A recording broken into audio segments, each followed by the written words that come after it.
Salam. Baru setelah Nabi Sulaiman alaihissalam wafat, kerajaan Israel ini pecah menjadi dua, kerajaan Israel Utara, kerajaan Israel Selatan. Yang selatan ini dikuasai oleh dua suku, ya, Bani Israel dari 12, yang dua itu Israel Selatan, sisanya yang 10 Israel Utara. Ayatnya mungkin memang metode penomorannya mungkin ada berbeda-beda.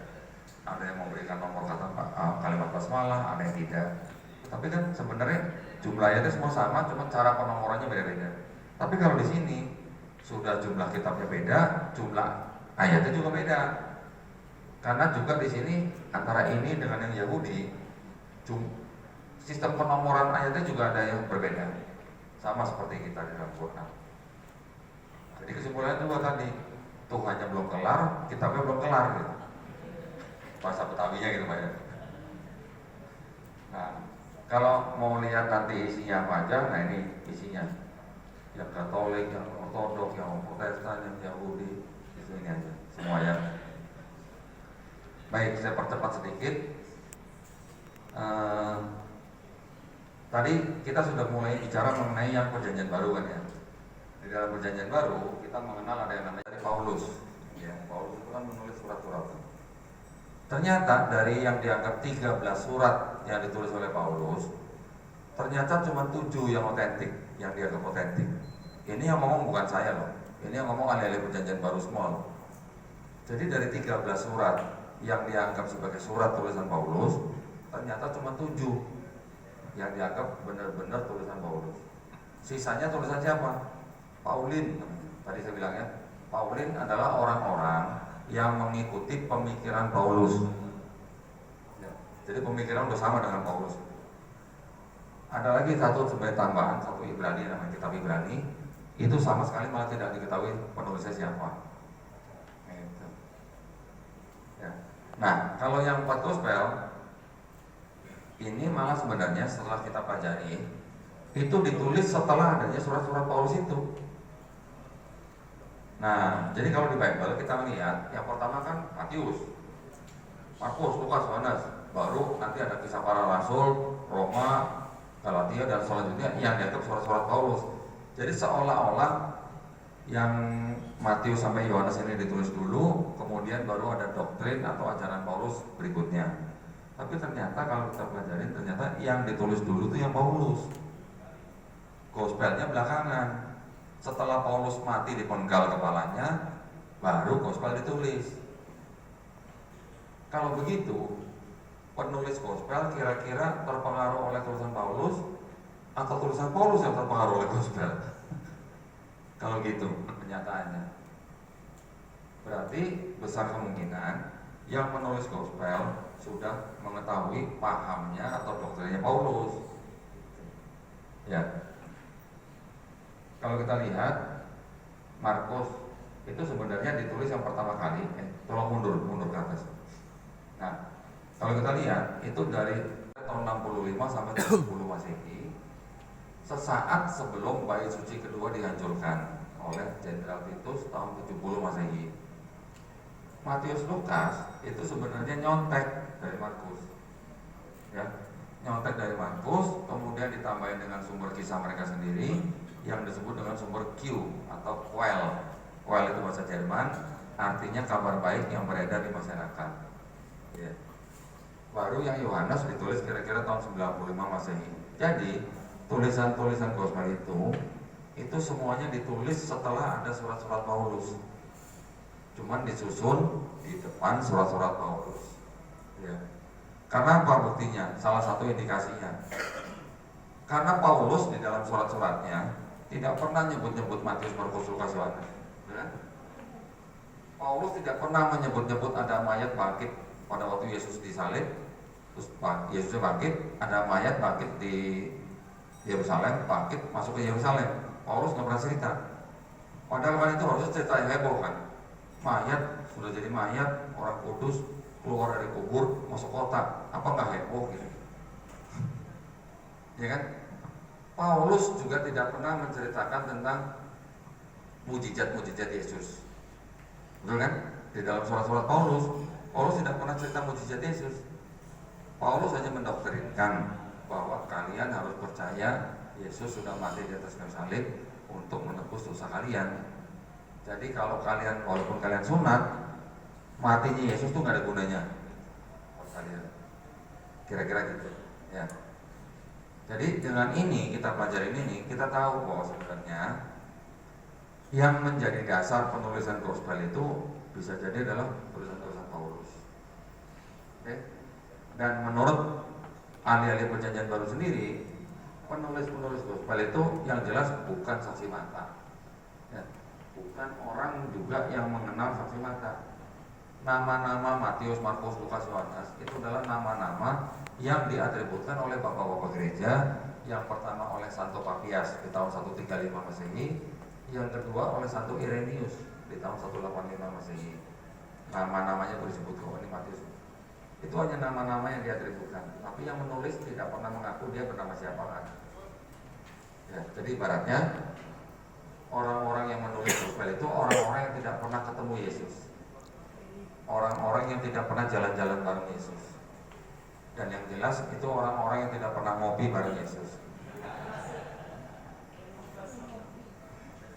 Kalau Quran kan jelas, sahabat-sahabat mendengar dari Nabi, didiktekan, disuruh baca, dicek, diricek, kalau benar baru simpan, betul ya Pak? Betul kan? Sampai kodifikasinya 2 kali. Nah, kalau ini kan enggak. Siapa? Berarti kalau Paulus itu tulis surat-suratnya itu berapa 48 Masehi, berarti Paulus itu satu zaman dengan Yesus. Tapi tidak Paulus beda 4 tahun. tapi tidak ketemu. Tidak pernah. Tidak pernah ketemu. Artinya ketemu pada pasien pada perjalanan dari mana ke Damsyik. Paulus mengaku kematian saya mendengar suara Yesus. Kalau di dalam pengajian sanad kita namanya Musa. Dan nanti tulisannya tabirnya buat belum dia beriman tapi tidak ketemu dengan Nabi. Itu kuat itu. Musanya kuat. Ya iya. Surat-surat Paulus itu termasuk bisa diakui Islam. Karena itu Musa. Bukan sahabat, bukan orang dia. Beriman di masa Nabi tapi tidak ketemu. Musa. Musa ibaratnya Jadi kalau di dalam pandangan kita semua, yang namanya Bible ini sebenarnya kelasnya kelas hadis, bukan firman Allah. Kelas hadis, ya bisa juga sirat, tapi ini kelasnya kalau hadis tuh nggak jelas siapa perawinya, mau coba. Ya, gitu. karena dia satu zaman dan mengaku beriman tapi tidak ketemu. Ya, jadi dia kalau dalam kita namanya Musa. Ya. Tapi ibaratnya kita buat Musa ini jadi Oh gitu ya. Lanjut ya. Baik, kalau gitu ini tadi sudah. Enggak, tapi dia saling cinta. Putusin. Bismillah, Allah kasih yang lebih baik buat anak itu. Yang lebih cantik, yang lebih tampan, yang lebih cinta Allah dan Rasulullah. Bukan gajinya gede, tapi berapa banyak dia hafal Al-Quran, berapa juz dia hafal Al-Quran. Itu baru laki-laki, bos. Bukan gajinya gede, bukan kalau ngapel bawa mobil apa, ketika ngapel bawa ayat apa, bawa surat apa, itu baru calon mantu yang benar. Kalau calon mantu gak punya modal, calon mertua kasih modal buat dia usaha, atau bawa masuk ke tempat perusahaannya, apa yang tempat kerjanya mertuanya, KKN. Karena kau KKN-nya dijalankan dalam syariat Islam, KKN yang baik. Iya, karena akan membawa semua masalah di dalam syariah yang dicintai Allah. Begitu ya Ustaz. Jangan ragu ngomong begitu Ustaz. Harus berani Ustaz bilang. Daripada nanti resikonya kita di belakang. Lebih kita keras sekarang, tapi hasilnya manis dan kita bersama-sama dikumpulkan di telaga Allah bersama keluarga. Jangan bawa kita pisah sama keluarga Ustaz. Jangan. Sakit Ustaz. Barakallah. Ada lagi? Masih bisa? Anak. Dan sebaik seperti para Qori dan mereka baca Quran. Bukan memaksa dia untuk baca Quran. Timbulkan dalam rumah dulu saja. Bapaknya anak-anak sering-sering jadi imam di rumah. Jangan kayak melulu main karambol sama tetangga, main biliar, mancing, apalagi mancing janda. Stop, di rumah jadi imam. Sering-sering cari waktu supaya di rumah jadi imam. Ketika jadi imam, maka rasa itu akan membuka anak menjadi sejak Islam dan menjauhkan dia dari pengaruh yang tidak baik. Demikian contoh saudara. Timbulkan Islam di rumah, timbulkan. Jangan ragu. Ustaz, boleh satu sebelum ini, Ustaz satu sebelum ini. Salat. Nah, 300 sebelum Masehi sudah ada kata-kata Muhammad, iya, kata-kata Ismail, iya, Ibrahim. iya. Gimana? Saya nggak tahu, bukan saya yang nulis, Ustaz. Mereka Yahudi yang nulis. Karena apa begini, Ustaz? Islam adalah penyempurna ya. A'udzubillahi minasyaitonir rajim. Bismillahirrahmanirrahim. Al-yauma akmaltu lakum dinakum wa atmamtu alaikum nikmati wa raditu lakum al-Islam madinah. Sadaqallahul adzim. Pada hari ini kata Allah, aku sempurnakan. Nah ini kata yang luar biasa, Ustaz. Kenapa? Kalau sesuatu yang disempurnakan berarti sebelumnya sudah ada. Mobil kijang kotak sekarang jadi Innova. Itu penyempurnaan dari kijang kotak. Benar gak? Islam yang kata Allah di dalam Al-Maidah 3 itu al-yauma, hari ini aku sempurnakan menjadi nikmat bagimu, yaitu agama Islam. Itu artinya menyempurnakan yang telah lalu. Setelah diberikan kepada Bani Israel nggak bisa lakukan itu, malah kacau, sehingga dianggap tidak sempurna. Banyak hal yang dilanggar, sehingga disempurnakan oleh Rasulullah SAW melalui pewahyuan Islam rahmatan lil alamin kepada beliau Nabi. Nah, kenapa itu sudah ada? Karena ada yang kita baca begini dalam Al-Quran Al-Karim. Yahudi dan Nasara mengenal Rasulullah lebih baik daripada mereka mengenal anak mereka sendiri. Ustaz katanya, kok bisa begitu? Itu buktinya. Ini adalah pembuktian bahwa Al-Quran benar. Dzalikal kitabu la raiba fihi hudan lil muttaqin. Tidak ada keraguan di dalam ayat Al-Quran. Begitu, Ustaz. Jadi sebetulnya ayat ini tampil sekarang untuk membuktikan bahwa kebenaran firman Allah hanya ada di Al-Quran. Kenapa di nama Ibrahim, Ismail, nama Rasulullah 300 sebelum Masehi? Supaya orang tahu sekarang bahwa mereka bohong, Ustaz. Mereka udah tahu Rasulullah. Mereka udah tahu bahwa itu adalah tanah Palestina, bukan tanah Israel. Tapi mereka bohong. Mereka membangun kekuatan media serta teknologi digital. Ternyata apa yang mereka bangun menjadi seperti senjata makan tuan buat mereka sekarang. Karena terbuka semua bahwa mereka bohong. Mereka kenal Islam, mereka kenal Rasulullah, mereka tahu itu tanah Palestina bukan punya orang Israel. Mereka tahu bahwa asap sulfat itu berbahaya, tapi bohong. Mereka pura-pura tidak tahu. Demikian Bismillah.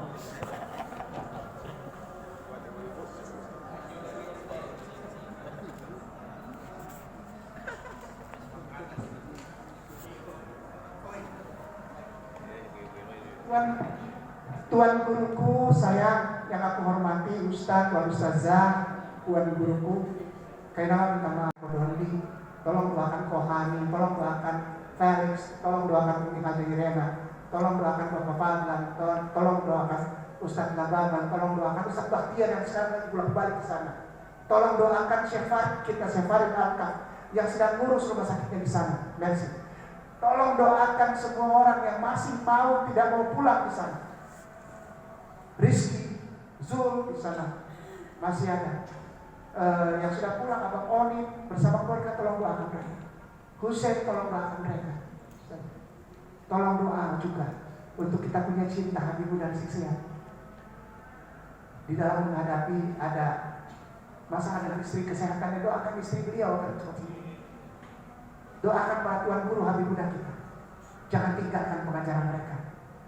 Jangan pilih-pilih ustadz yang jauh dari mata panah. Tapi ikutilah ustadz-ustadz serta pemimpin kita yang justru dihujani oleh panah-panah itu dari kafirun munafikun. Ya, insyaallah. Kaina minta maaf. Wallahu a'lam bishawab. Inna dina indallahi Islam. Barakallahu fikum billahi taufiq wal hidayah. Assalamualaikum warahmatullahi wabarakatuh. Subhanaka Allahumma wa bihamdika asyhadu an la ilaha illa anta astaghfiruka wa atubu ilaik.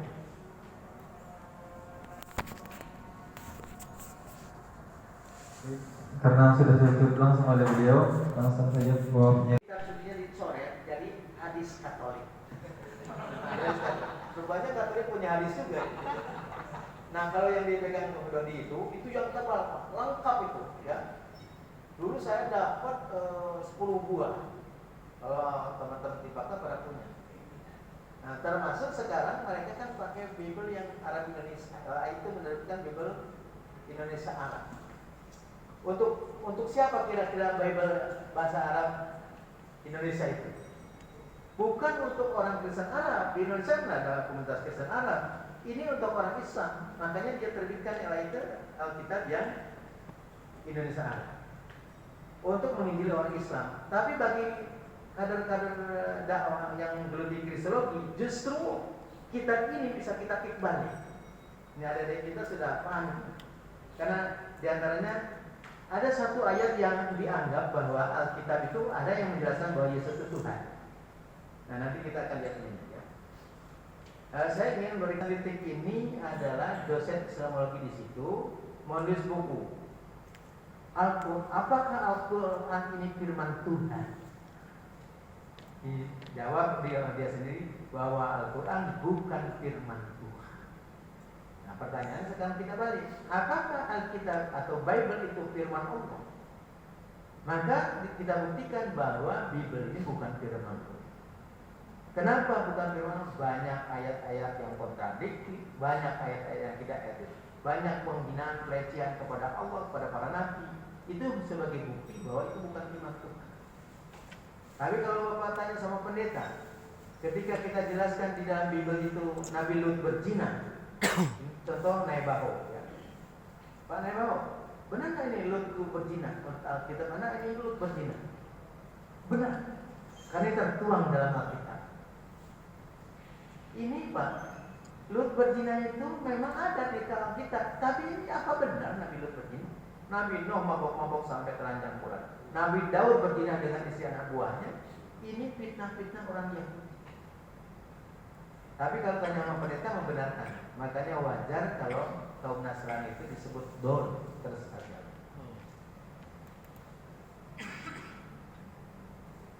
Nah bagaimana sekarang kalau misalnya kita diskusi bahwa kitab Injil kamu ini palsu atau kitab Bible Anda ini palsu, ini bukan firman Tuhan. Ini dalam strategi berdiskusi dengan mereka salah.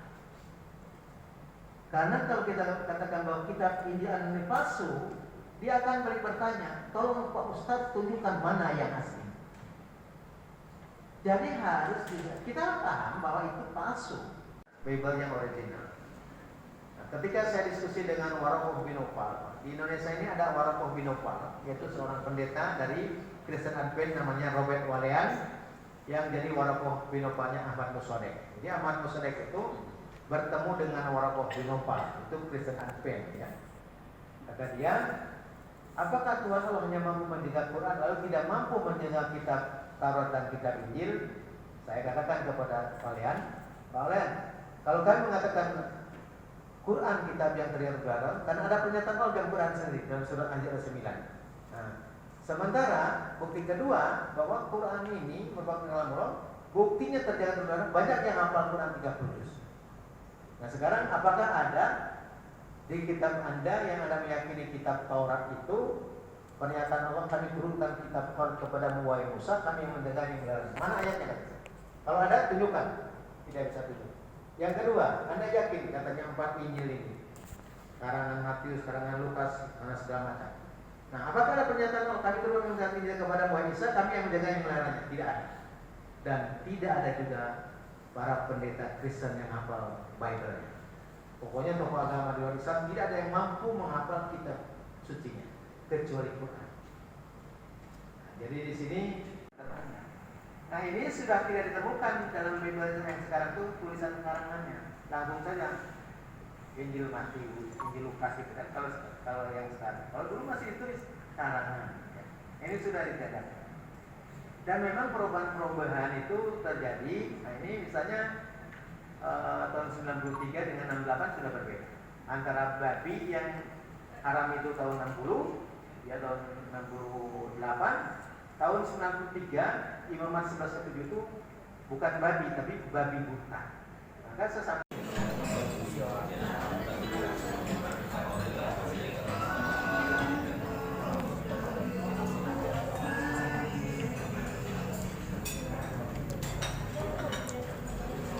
Iya, kalau begini dekat kita jalan kaki. Iya, bener. Ya 5 menit lah paling Pak, nggak terlalu jauh.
Janji Allah yang kedua adalah mendapat bahwa orang yang bertakwa itu akan mendapatkan rezeki yang tidak terprediksi.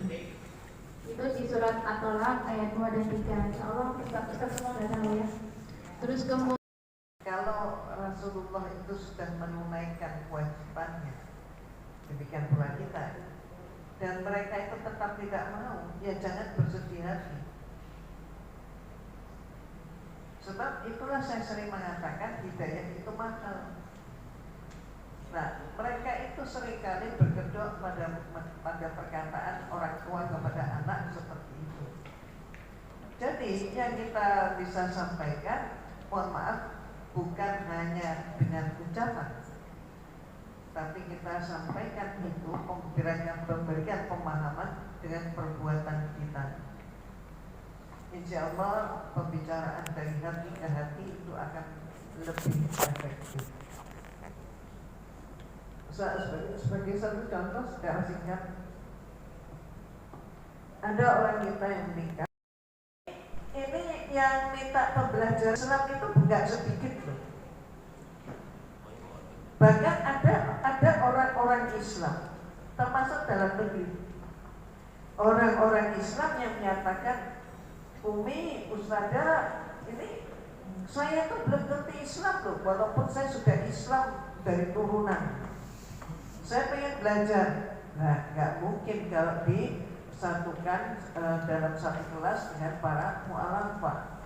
Dan insya Allah dengan keluhan-keluhan seperti itu yang bertubi-tubi, insya Allah kami akan melaksanakan ada pembelajaran yang khusus untuk umat Islam. Ya, ada jenjangnya juga. Dan kemudian mereka bisa pilih. Kalau yang cenderung atau kesenangannya pada akidah, ya kita akan dahulukan akidah, tergantung yang dia inginkan. Itu kemudahannya. Kalau dia inginnya tasawuf, ya masuk tasawuf dan seterusnya. Kalau pengen tentang siroh, ya siroh masuk dulu. Seperti itulah. Dan insya Allah nanti ada yang pakai bahasa Inggris. Nah, kemudian apa lagi? Cukup ya. Coba tadi yang kami. Baik, Umi tadi mau menambahkan tentang masalah hidayah. Jadi bahwa Ibu ternyata hidayah itu datang kepada orang itu momennya bukan hanya karena kalau pemikiran saya ya, ketika doktrin-doktrin mereka seperti Trinitas itu sudah dipecahkan, itu orang akan sadar gitu, terus kemudian mau gitu menerima Islam. Ternyata nggak gitu juga gitu. Seperti Umi tadi, ada yang tersunya itu karena dan pemikiran kalam Muhammad Natsir. Akidah dan pemikiran kalam Muhammad Natsir. Bagaimana pandangan Pak Nasir tentang ilmu, bagaimana pandangan Nasir tentang mendudukan akal, bagaimana pandangan Nasir tentang logika, ya, nah ini harus memiliki kejelasan. Dan ini sekaligus jawab pertanyaan selama yang muncul, manhaj kita itu apa? Nah, manhaj ilmu kita itu seperti apa? Kembali ke manhaj salaf tidak berarti kita harus sedikit. Menghargai rasio bukan berarti kita harus liberal. Untuk menjadi seorang rasional tidak harus menjadi liberal. Nah, ini kuda-kuda ilmunya bagaimana? Biasanya yang mampu insya Allah akan lebih keilmuan kita lebih bisa dikawal dari berbagai sisi. Ya. Baik, Ikhwan azakumullah, saya pikir satu lagi ya. Maka Nabi menjawab, yang dimaksud batu bata yang mentah adalah aku. Anak khotamun nabi. Akulah pengakhir para nabi. Yang nanti hadis ini disalah tafsirkan oleh kelompok Mirza Ghulam Ahmad nanti. Jadi akan saling berkaitan. Ya. Oleh karena itu sekarang muncul berbagai pandangan teologi ya terkait apa yang bakal terjadi pasca perang Israel dan Palestina. Mungkinkah akhir zaman sampai tahun ini akan adakah peradaban baru setelah itu atau bagaimana? Sebagian kalangan mengharapkan Imam Mahdi segera turun ke bumi. Sebagian yang lain jangan dulu, kalau turun berarti kiamat. Nah, belum siap kita menghadapi kiamat ya. Atau bagaimana? Nah ini orang-orang Syiah di Libanon dalam nasyid-nasyidnya sudah meminta agar Al-Mahdi segera turun. Walaupun Mahdi yang dimaksud Mahdi versinya Syiah. Di Pakistan muncul juga Muhammad Qasim yang konon sudah dinobatkan menjadi memiliki Cimahi ada Muhammad Mahdi. Bahkan di Indonesia sudah ada komunitasnya. Imam Mahdi banyak di Indonesia. Sebagai Imam Mahdi. Namanya Gaza, ya, gerakan akhir. Malaikat Israel aja ada di Indonesia. Oh. Jadi ini persoalan. PR lagi bagi kita ya. Nah, jadi terus akan terus seperti itu. Dan ini saling berkaitan erat dengan pandangan-pandangan teologi Ahlul Kitab sebelumnya. Dalam konsep Mesias. Mesias dalam pandangan Yahudi, Mesias dalam pandangan Nasrani, Mesias dalam pandangan Islam. Nah, Mesias dalam pandangan Syiah Mesias dalam pandangan kaum mutasawwifah, kaum tasawuf punya pandangan yang berbeda. Nah, jadi alangkah layaknya pembacaan terhadap kitab-kitab muktabar itu pun harus dijalankan. Alhamdulillah, kami menimba pengalaman dari orang tua kami di sini. Dulu namanya Ketua Majelis Fatwa Dewan Dakwah yang dulu, Al Ustaz Dahlan Basri Thohir. Ada yang kenal? Belum. Iya, ya, beliau. Beliau mengenalkan beberapa kitab kepada kami. Tolong ini dipelajari, tolong ini dipelajari, tolong ini dipelajari. Belum sempat dipelajari dengan beliau, beliau baru pesannya begitu aja, tolong dipelajari, tolong dipelajari, tolong dipelajari.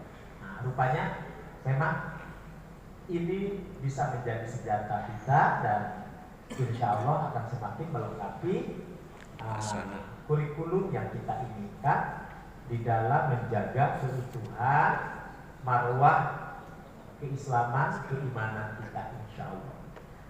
Baik, Ikhwan azakumullah, itulah paparan pemantik yang mudah-mudahan bisa dikembangkan oleh saudara-saudara dalam waktu yang mungkin tersisa ya. Dipersilakan. Aku lupa lihada wa astagfirullah wa lakum. Wassalamualaikum warahmatullahi wabarakatuh. Maksud adalah Islam. Seperti yang disampaikan oleh Hidayatul Hayal fi Adlibat Yahud wa Nasara, selain Islam bukan samawi. Nah, kan gitu. Nah, cuma bagaimana membahasakannya supaya menjadi bahasa rakyat yang dipahami hari ini.